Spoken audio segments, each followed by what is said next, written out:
네, 안녕하십니까. 공드림 한국사 기본이론 강의를 진행하고 있습니다. 제가 지난 시간에 개항 이후의 경제사까지 살펴봤습니다. 이 시간에는 개항 이후의 사회사, 문화사 내용을 정리하도록 하겠습니다.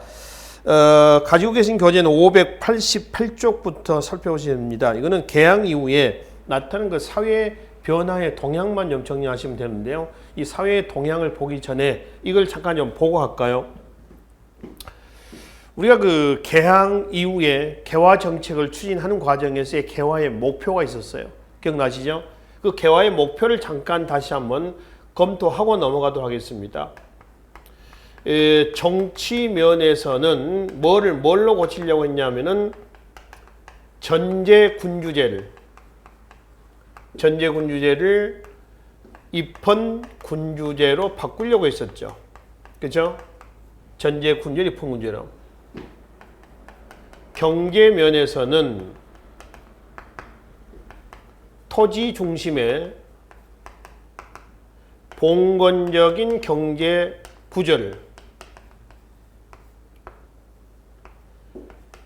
상공업 중심의 근대 자본주의 경제로 바꾸려고 했습니다.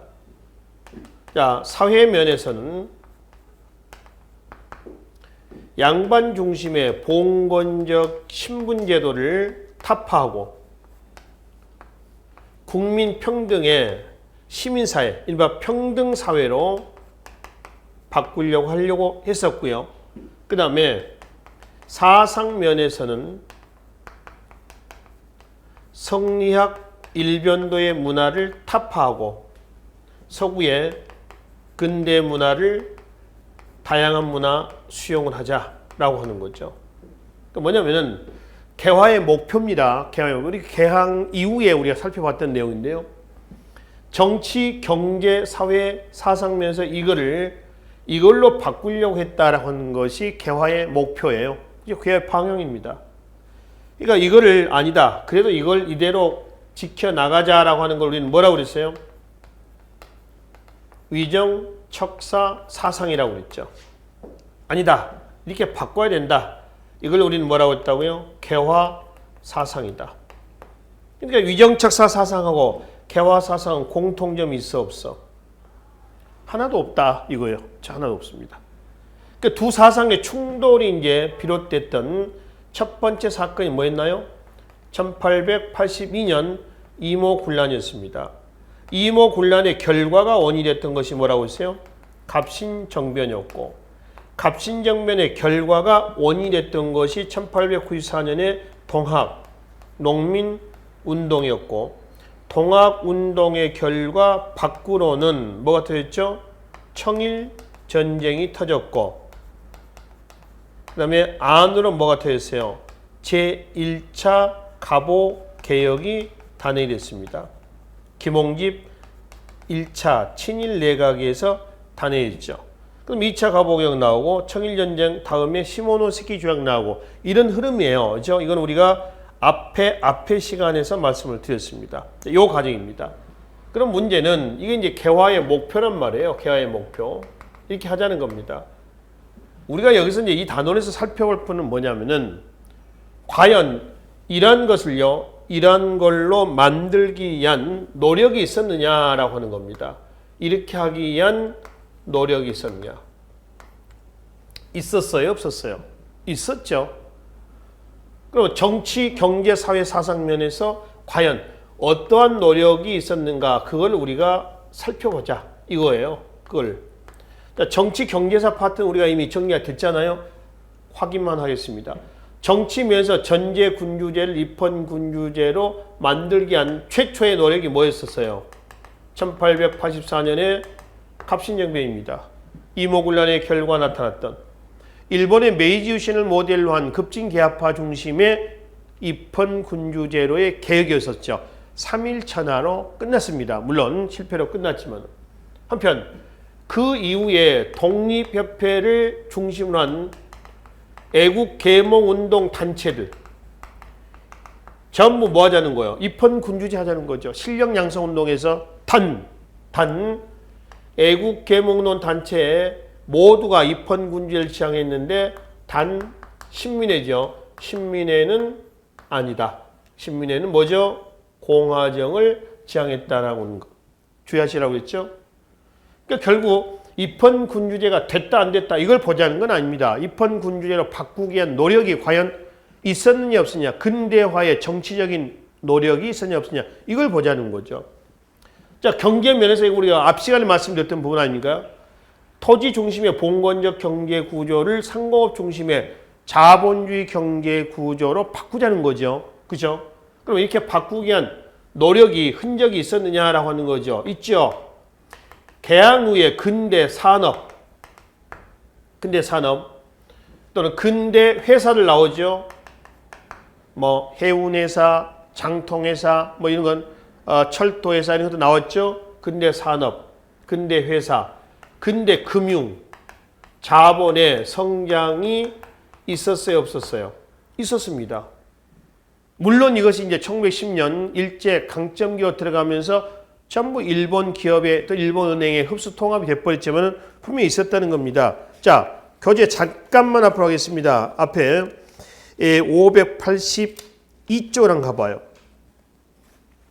580쪽에 보면은 근대 경제 건설 운동에 지금 이거 근대 회사들, 그죠? 또 근대 산업 자본들, 근대 금융 자본들 이거요. 이런 자본의 성장이 있었다 없었다? 있었다. 그래서 결론 마지막에 있었는데 결론은 일제 정치 경제 침탈에서 좌절됐다는 거죠. 그렇죠? 있었습니다. 이 시간에 우리가 정리할 부분은 이제 사회 문화사 내용이에요. 봉건적 신분제도를 평등 사회로 바꾸기 위한 노력이 있었느냐 없었냐? 있었습니다.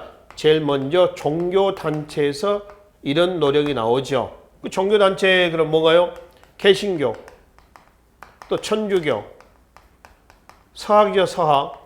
천주교에 대한 반대, 서학에 대한 반대 뭐죠? 통학입니다. 당연히 서학과 통학은 반대말이지만 공통된 요소도 있었죠.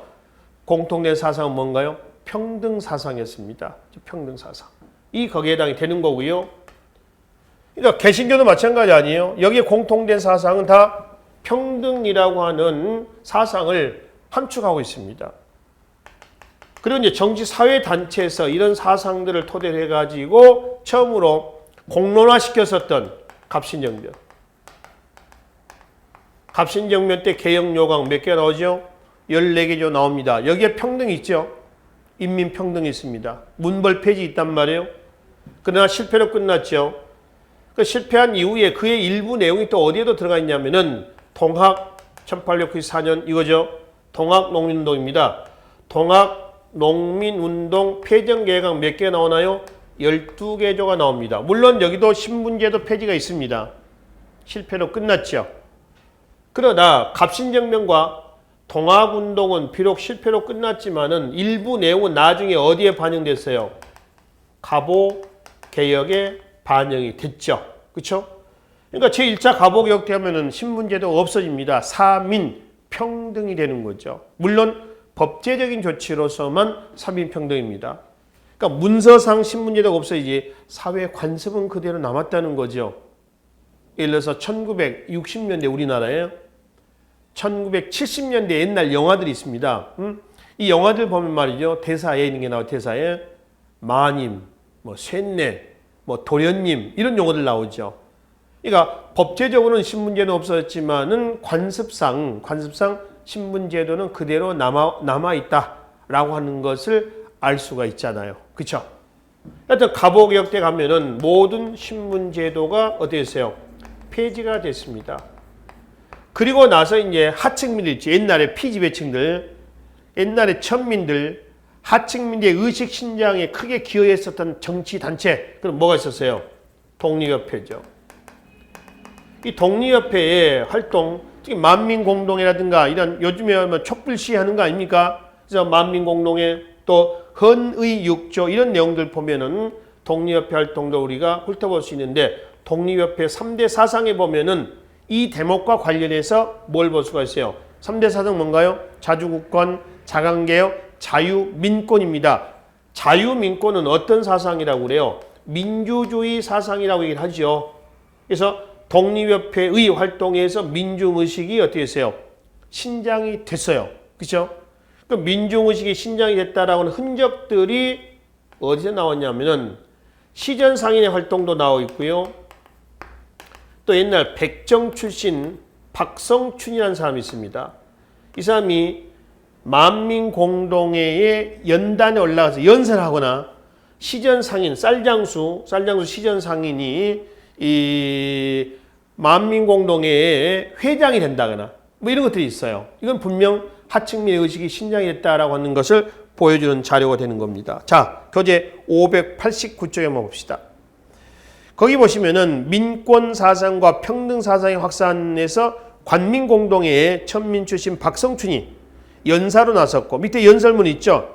백정이라고 한다면 조선시대 신문제도에서 가장 하층민이란 말이에요.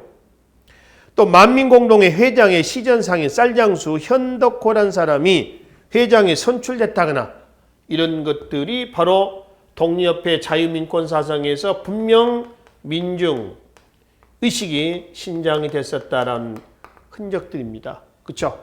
그래서 결론, 봉건적인 신문제도, 양반 중심의 신문제도를 타파하고 뭘로 평등사회로 바꾸기 위한 노력이 있었다 없었다? 있었다는 거예요. 그죠? 마지막 사상면에서 이거는 근대 문화에서 보겠습니다. 문화에서 보는데 먼저 우리가 살펴봅시다. 얘기가 나왔으니까 기존의 성리학 일변도의 사상체제를 타파하고 근대 문화를 받아들이자라고 하는 겁니다. 그러면 서구의 근대 문화라고 해서 다 좋다. 그러니까 지금 외제라고 해서 다 좋다. 무조건 다 받아들이자. 이거는 아니에요. 그렇죠? 이건 아닙니다. 어떻게 받아들이자고 그랬죠? 우리나라 개화의 방향에서 동도서기라고 했습니다. 동도서기다. 도는 정신문화를 얘기합니다. 정신문화는 동양의 것에다가 두고 기술문화는 서양의 것을 받아들이자. 그러니까 취사선택하자는 겁니다. 이로운 것만 받아들이자. 이런 의미로 해석을 하시면 된다는 거죠. 그렇죠? 이거는 우리나라의 개화의 방향은 중국이나 일본하고 같다라고 이제 말씀을 드렸습니다. 먼저 잠깐 보겠습니다. 교재 594쪽에 봐봐요. 거기 보면은 중국은 뭐라고 했어요? 중국은 중체, 서용이라고 그랬죠. 그렇죠? 일본은 뭐라고 그랬나? 일본은 화, 혼, 양, 제라고 했습니다. 그죠? 그러니까 동도, 중국은 중체, 일본 화혼입니다. 몸뚱아리는 중국의 끝에다 두고 기술은 서양의 것을, 혼은 일본의 것에다 두고 재능, 기술은 서양의 것을. 결국 다 같은 얘기예요. 이건 정치를 얘기하는 거고요. 정치를. 서기나 서용이나 양제는 경제사회 문화를 얘기하는 겁니다. 곧 동양 삼국의 개화의 방향, 개화의 움직임은 방향이 똑같아요. 절름발입니다. 정치는 그대로 유지하고 나머지 경제사회 문화만 받아들이겠다라고 하는 겁니다. 절름발이식의 개화다라고 하는 겁니다. 그래서 이거를 뜯어 고쳐야 되지 않겠느냐. 화혼, 일본에서입니다. 그래서 일본에서 제일 먼저 이 화혼을 뜯어 고치기 위한 개혁이 1868년 뭐로 나오죠? 메이지 유신으로 나옵니다. 명치유신이죠. 그래서 입헌군주제로의 정치개혁에 성공을 했죠. 메이지 유신 성공했습니다. 성공했어요. 그래서 야 이거다. 바로 이거야. 그러면서 우리나라에서도 이거를 모델로 했었던 1884년 갑신정변이 터졌습니다. 근데 갑신정변은 성공했나요? 실패로 끝났죠. 최초의 정치개혁운동이라고 했죠? 요 얘기입니다. 중국도 마찬가지입니다. 그래 이걸 뜯어 고쳐야 되지 않겠느냐. 그래서 중국에서 1898년에 무술 변법, 법을 바꾼다는 거죠. 역시 입헌군주제로 바꾸기 위한 노력을 했어. 근데 이것이 역시 실패로 끝났어. 서태후를 중심으로 했던 세력들이 뒤집어 엎어서 그걸 무술 정변이라고 그러거든요. 그러니까 동양 삼국에서 결국 정치 개혁에 성공한 나라는 어디요? 일본입니다. 그러니까 일본은 메이지 유신 이후에 대외 침략으로 본격화돼 나가는 정책 선회를 합니다. 근데 중국과 우리나라는 어때요? 갑신혁명이나 무술변법 이후에 열강의 침략 경쟁이 진행되죠. 특히 갑신혁명 이후에 열강의 침략 속에서 위정자들은 제대로 대책을 강구하지 못하자 피치층이 들고 일어났던 1894년에 뭐가 나왔죠? 통합 농민운동이 터졌습니다. 갑신혁명의 결과는 통합운동이다. 그렇죠? 민족주의 세력들에 의한 저항입니다. 중국도 마찬가지입니다. 무술변법 실패 이후에 1899년에서 1901년 의야단 운동이랍니다. 의야단 운동. 반외세의 기치를 내세우면서 의야단 운동이 일어나요. 역시 똑같이 종교단체가 주축이 됐고요. 둘 다 실패했고요. 외세 배척을 구호로 삼았다라고 하는 겁니다. 근데 둘 다 실패로 끝났어요. 그 이후에 두 나라 다 거의 어떻게 했어요? 반식민지화 돼버렸다. 그렇지? 그럼 우리나라 같은 경우는 청일전쟁 이후에 쭉 가면서 결국은 일본 치하로 들어가는 거죠. 중국도 마찬가지입니다. 그게 계속 돼 나가다가 이제 1911년 신해혁명이 일어나고 그 다음에 이제 중화민국이죠. 1949년 중국 공산당이 이제 국민당을 대만으로 밀어내면서 중화인민공화국, 그 다음에 지금의 대만에서 양안 체제가 진행돼 나가는 거죠. 여하튼 그건 이제 뒤에 얘기고, 일단 여기서요, 우리나라 돌아오겠습니다. 성리학 일변도의 문화를 타파하고 근대 문화를 수용하려는 노력이 있었어 없었어? 있었다. 근데 절름발이 시켰다라고 하는 겁니다. 이러한 것들, 서양의 과학기술, 과연 뭐가 있었는가? 이걸 우리가 이 단원, 제가 594쪽 근대 발전기 문화사 단원에서 그 기술 분야만 여기서 확인하시면 됩니다. 자, 결론입니다. 결론은 전체적으로 이러한 것들을, 기존의 이러한 것들을 이렇게 바꾸기 위한 노력이 있었다 없었다? 있었다는 겁니다. 그 결과가 됐다 안 됐다 그걸 보자는 건 아니라고 했습니다. 아시겠죠? 그래서 교재 588쪽 넘어오겠습니다. 이 단원 개항 이후의 사회 변화라고 하는 것은 이 모습이요. 이거를 이렇게 바꾸기 위한 이런 노력을 우리가 확인하시면 되고요. 그리고 589쪽 맨 밑에 개항 이후의 생활 모습의 변화입니다. 이거는 1876년 개항이 되고 나서 나타난 생활 모습의 변화죠. 어떤 면에서 변하냐면은 의, 식, 추. 의, 먹고 차는, 입고 먹고 차는 이 면에서의 변화입니다. 이 변화는 여러분들이 반드시 개항 이후의 의식주의 변화하고요. 일제강점기 하에서의 의식주의 변화를 반드시 구분해서 정리하십시오. 특히 일제강점기 하에서 의식주의 변화냐 아니면 이거는 개항 이후의 의식주의 변화냐 이걸 구분하시라는 겁니다. 이 일제강점기 하에서의 의식주의 변화는 2018년도 작년이죠. 국가직 9급 한국사 문제에서 출제가 됐던 내용입니다. 그러니까 지금 589쪽에서 590쪽까지의 이 내용은 저 뒤에 가면은 페이지 이게 676쪽입니다. 676페이지에 보면은 일제강점기의 의식주의 변화가 있어요. 그거하고 좀 비교해서 정리를 좀 해 두시라는 얘기입니다. 자, 얘가 나왔으니까 676쪽으로 먼저 좀 가서 어떤 내용인가 내용만 좀 보고 넘어옵시다. 676쪽입니다. 이는 일제강점기의 생활 모습의 변화인데 의식주의의 변화가 지금 나와 있죠. 자, 거기 보면은 의 부분이 있습니다. 의.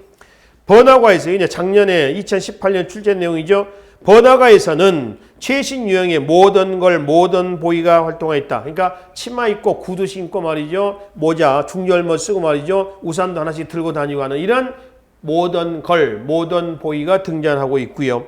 그 다음에 밑에 여성의 의상을 보면은 1930년대 치마 대신에 뭘 입어요? 몸빼라고 하는 통이 넓은 바지. 요즘에 일바지죠. 그래서 치마를 못 입고 이걸 입게 하면서 근로 보국대 등의 강제 노동에 동원이 되고 있었습니다.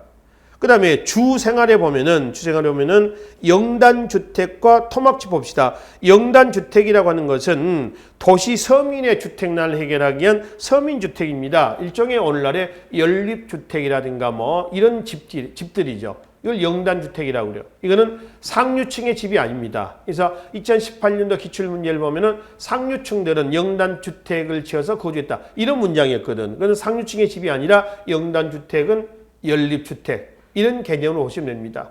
뭐 오늘날에 보면 신문예사에서 본다면 오늘날하고는 관계없지만은 신문예사에서 보면 하층민의 주거지다라고 이해를 하시면 됩니다.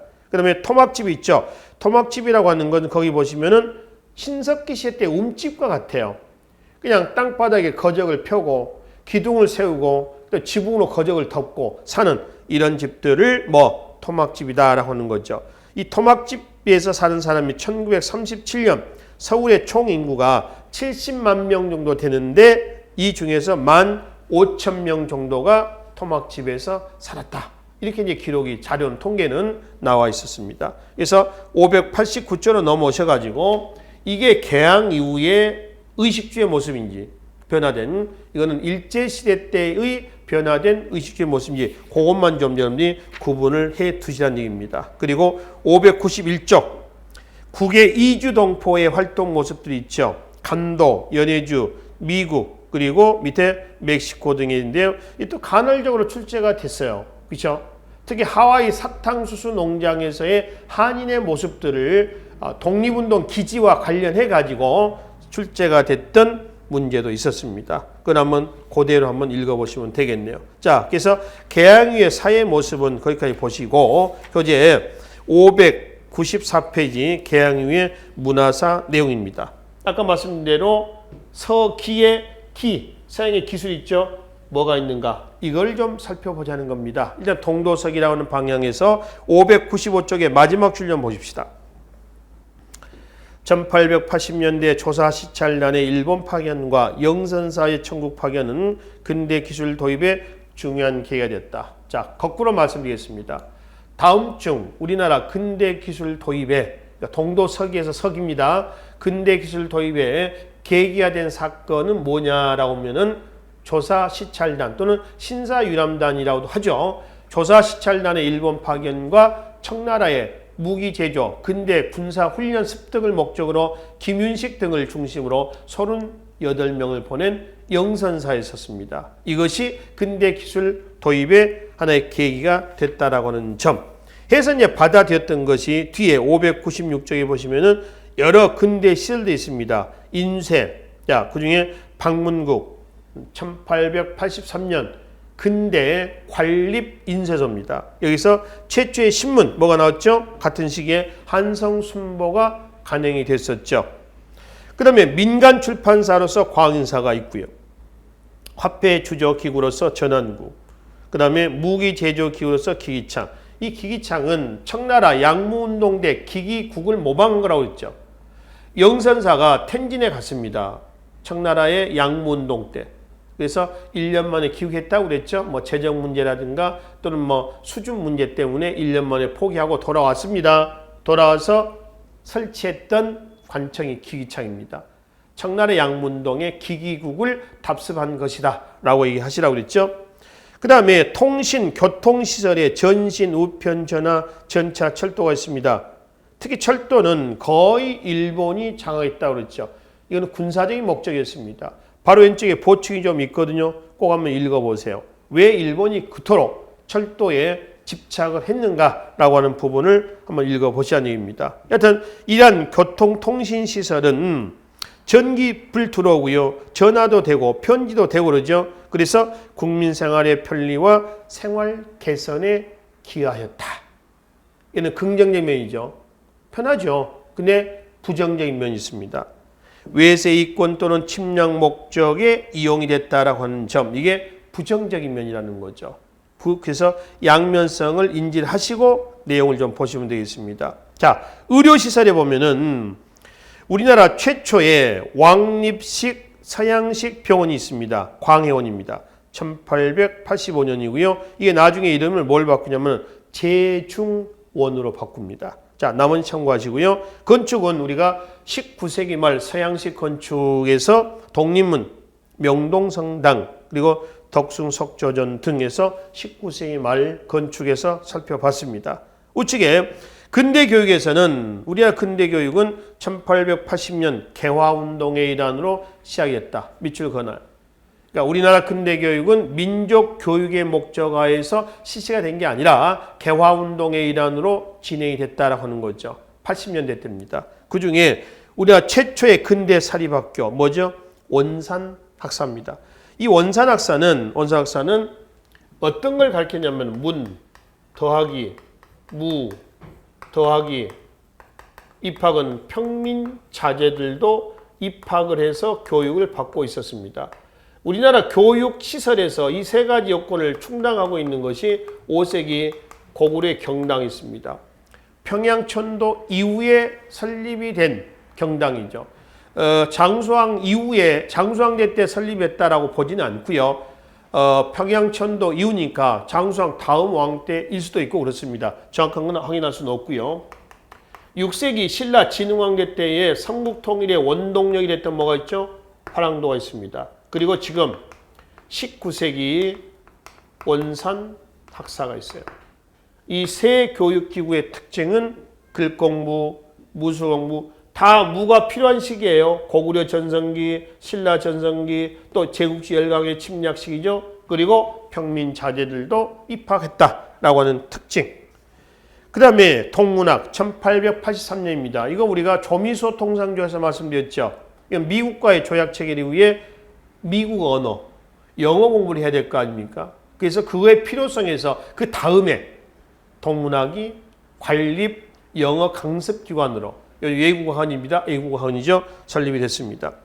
그 다음에 유경공원 있습니다. 1880년인데 이거는 근대 최초의 관립 근대학교입니다. 근데 1894년에 폐교가 돼요.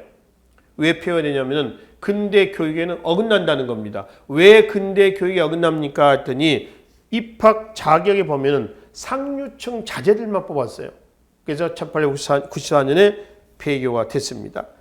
그 다음에 밑에 쭉 내려서 1895년에 교육입국조서가 있습니다. 교육입국조서는 제2차 갑오개혁대기죠.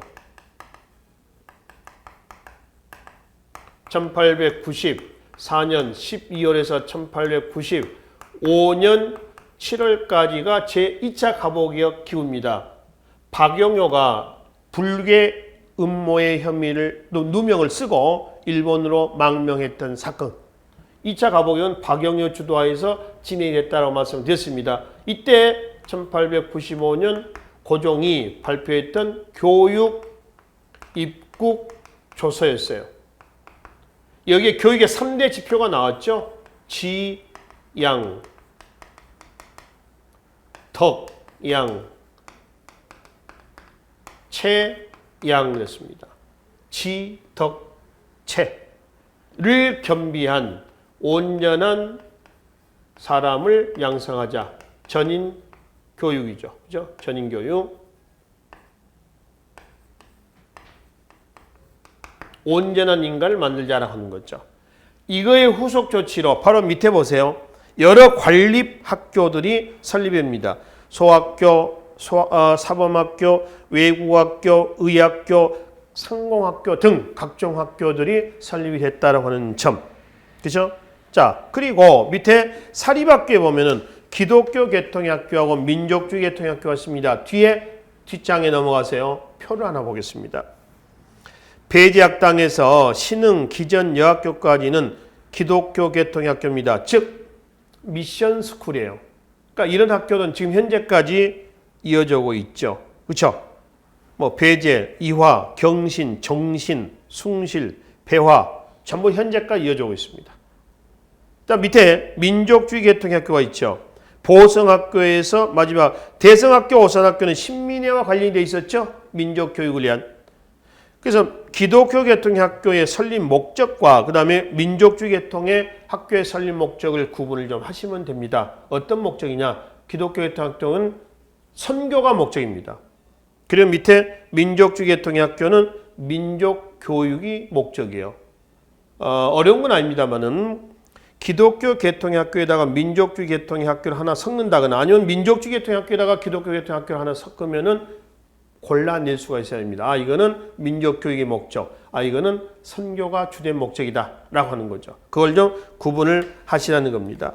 이건 이제 종교활동에서 이렇게 나오죠. 교재 602쪽에 봅시다. 602쪽에 보시면은 천주교라든가 개신교인데, 개신교 기독교죠. 그걸만 먼저 봅시다. 이 개신교는 유학의 뿌리가 약했던, 즉 성리학을 얘기합니다. 유학, 서북지방 평안도 쪽에서 가장 큰 호응을 얻었습니다. 반성리학적인 기운이 굉장히 강했던 곳, 또 성리학의 뿌리가 약했던 곳, 그러니까 성리학이 좀 뿌리를 내리지 못함으로 인해서 기독교가 침투하기가 좀 쉬웠다는 얘기예요. 그래서 밑에 근대 사상이나 교육, 의료 여러 가지 애국계몽 운동에 기여했다라고 하는 거죠. 그래서 이거는 이제 애국계몽 운동에 기여하거나 뭐 교육, 의료라든가 이런 데 기여했다라고 하는 것은 부차진 거고, 우선은 선교의 목적입니다. 포교의 목적이다라고 하는 것이죠. 이런 거죠. 예를 들면 이 기독교라든가 천주교라든가 포교 활동하는 과정에서 우리 교회, 우리 성당으로 오십시오 라고 떠들고 이렇게 막 확산이 되고 다니는 게 아니라, 교회 앞에서, 아니면 교회 부근에서 뭐 겨울 같으면 따뜻한 차도 한 잔 주고, 또 어린이 애들 같으면 뭐 빵도 주고 우유도 나눠주고 이렇게 하잖아요. 그러니까 그걸 먹고 교회에 가거나 성당에 간다거나 이렇다는 얘기예요. 포교의 목적입니다. 이거 부차진 거라는 얘기입니다. 아시겠죠? 넘어옵시다. 그 다음에 대학교육은 1906년 숭실학교에서 최초로 실시가 됩니다. 1906년입니다. 대학교육은. 그리고 국학운동이 있습니다. 국학이라고 하는 것은 국어와 국사를 얘기합니다. 곧 국학은 우리 것을 얘기합니다. 우리 것을 국학이라고 얘기하는 것이죠. 먼저 국사 분야부터 한번 봅시다. 근데 계몽사학이 있습니다. 계몽사학이라고 하는 것은 사학은 사학인데 아주 깊숙하게 들어가는 역사학이 아니고요. 계몽사학입니다. 계몽운동의 차원입니다. 좀 가볍게 좀 쉽게 이렇게 역사 연구하는 거죠. 우측에 이런 배경에서 영웅전기가 보급되죠. 멀지문덕전, 강감찬전, 이순신전 이런 거죠. 즉 이런 책들을 쉽게 써가지고 배포하는 겁니다. 읽고 이런 사람들처럼 영웅들이 많이 출연해 주기를 갈망하는 거죠. 이때 영웅전기가 그런 배경에서 많이 나옵니다. 제국지열강의 침략이 진행됐던 시대의 배경이라고 하는 걸 이해하시면 되겠죠. 또 외국의 역사서 흥망사죠. 읽어봐라. 그래서 이런 나라는 이래서 망했다더라. 이런 나라는 이래서 흥했다더라. 라고 해서 이것도 일종의 계몽운동의 측면에서 외국 흥망사가 서술 보급되어 있었습니다. 또 민족의식을 잃지 않게 해서 국사교과서, 유년 필독, 유년 어린이들이 필독, 어린이들의 필독사라는 얘기입니다. 동국사략, 역사책 이런 것들이죠. 또 민족주의 사학도 이때 나옵니다. 특히 우리나라 민족주의 역사학의 연구 방향을 제시했던 단재신처의 뭐죠? 독사실론이라는 책이 있습니다. 그리고 최남선은 박은식과 함께 조선광문회를 조직해서 민족 고전을 정리하고 있습니다. 전부 국사 연구 분야에서 우리 것을 연구함으로 인해서 열강의 침략 속에서 지금 멘탈은 무너지지 말자 이런 취지에서 쓰고 배포하고 홍보하고 계몽했던 책들이 되겠습니다. 자, 국어도 마찬가지입니다. 그 민족 정신 아닙니까? 특히 밑에 국한문체 그러면 서유 견문 하나 기억을 해두세요. 6일준이 유럽을 다녀와서 쓴 기행문입니다. 근데 이게 단순한 기행문은 아니고요. 유럽의 근대화를 보고 우리도 어떻게 해야 되지 않겠냐라고 하는 근대화의 방약서입니다. 이 책이 국한문 보급에 기여했다. 이렇게 이제 평가하는 것이죠. 자, 쭉 내려와서 마지막에 1907년에 국문연구소가 있습니다. 지서경, 주시경 등이 우리말 표기법의 통일을 위해서 설치했던 학술기구예요. 국문연구소. 이게 나중에 조선어 연구회 21년에 이 조선어 연구회가 31년에 조선어 학회, 이게 42년에 조선어 학회 사건으로 강제 해산이 됩니다. 지금의 한글학회로 이어진 단체예요. 자, 그래서 이제 국학운동은 국어와 국사, 그러니까 민족 정신을 잃지 말자라고 하는 시대적 배경에서 연구가 됐었습니다. 물론 일제하에서 연구가 됐다. 그런 측면에서 깊이는 없었습니다. 그러나 최소한 우리 걸 지켜야겠다라고 하는 의식은 확산시켰다는 데 의의를 부여한다는 것이죠. 자, 600조로 했습니다. 600쪽에 보시면은 개항 이후에 문학에 있어서 새로운 경향입니다. 신소설, 순한글 소설 얘기합니다. 언문일치라고 그러죠. 뭐 이인직, 이해조, 안국선, 최찬식 등의 작품이 있고요. 신채시는 기존의 형식을 타파한 건데 대표인 것이 효시가 했던 거죠. 신채시의 최남선의 소년지는 이제 최남선이 만든 잡지예요. 이 소년지에 기재했던 바다해자입니다. 해에게서 소년에게라고 하는 작품이 대표적인 신채시의 왼쪽에 해에게서 소년에게의 시 내용이 신채시의 내용이 일부 서술했습니다. 그래서 기존에 뭐 4글자, 6글자 이런 것을 과감하게 탑하는 겁니다. 탑하고 새로운 형식의 시가 나오게 되는 것이죠. 그럼 외국 번역 문학들이 있습니다. 철로 역정, 이솝 이야기, 로빈슨 표류기, 걸리버 여행기 등이 있는데 이런 작품들은 양면성이 있습니다. 들어와서 민족의식 고치는 기회였으나 무분별한 외국 문학 번역 소개로 훗날 식민지 문학의 토대를 만들었다라고 하는 데는 부정적인 면도 있어요. 그러니까 꼭 좋은 것만 있는 건 아니죠. 그러니까 무조건 번역 갖다가 번역해서 쓰는 것은 베껴오는 거 아닙니까? 쉽게 하면은. 그래서 식민지 문화의 토대를 만들어놨다라고 하는 부정적인 면도 있습니다. 자, 601쪽에 보시면은 예술계에 있어서 개항 후의 변화는 음악, 연극, 미술 분야에서 변화가 있습니다. 음악 면에서는 창가가 있습니다. 창가는 신식 노래입니다. 이 신식 노래 요즘에 얘기한다면은 유행가라고 보시면 됩니다. 그 시대 상황이 반영이 되어 있죠. 거기 보면 독립가, 독립을 하자는 거죠. 권학가, 학문을 권하는 겁니다. 애국가, 나라 사랑하세요요. 한양가는 이제 변화된 개항 이후의 한양의 모습을 써난 겁니다. 최남선이 아마 썼을 겁니다. 그 다음에 연극 분야에서는 최초의 서양식 극장 뭐라고 하죠? 원각사. 여기서 은세계의 치악산 등의 작품이 공연이 됐고 미술 분야에서는 동양화의 안중식, 서양화의 고이동, 이중섭은 소그림으로 널리 알려진 화가이기도 합니다. 이 사람이 오산학교를 다녔거든요. 신민의 그 정교 오산학교입니다. 오산학교 오래 가지는 못했습니다만 학교에 가다가 하루는 들녘에 이제 소가 한 마리가 매져 있었답니다.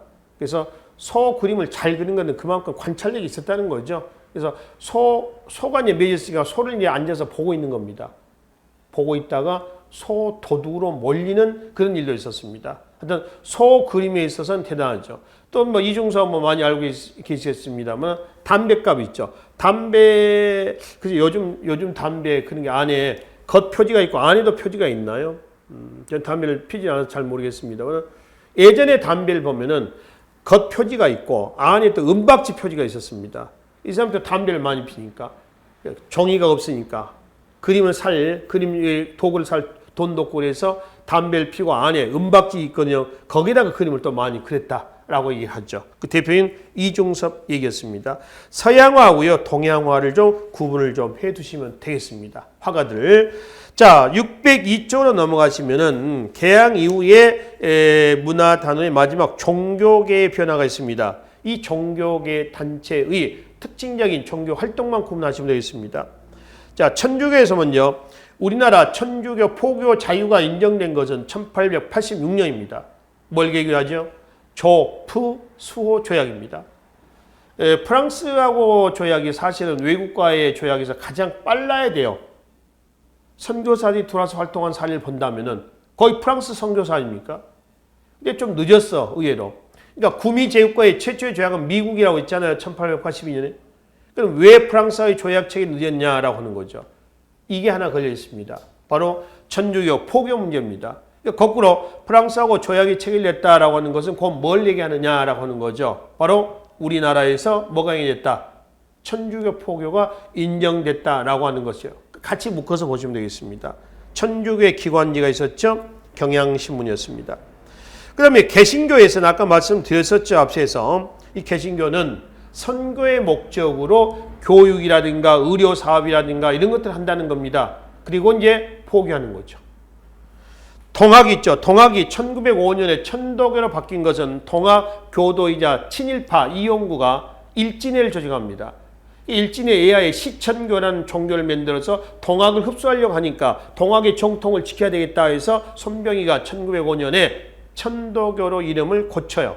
그래서 동학의 맥을 계승합니다. 천도 기관지를 뭐라고 했어요? 만세보. 또 천도교에서는 인쇄 출판업에도 종사를 합니다.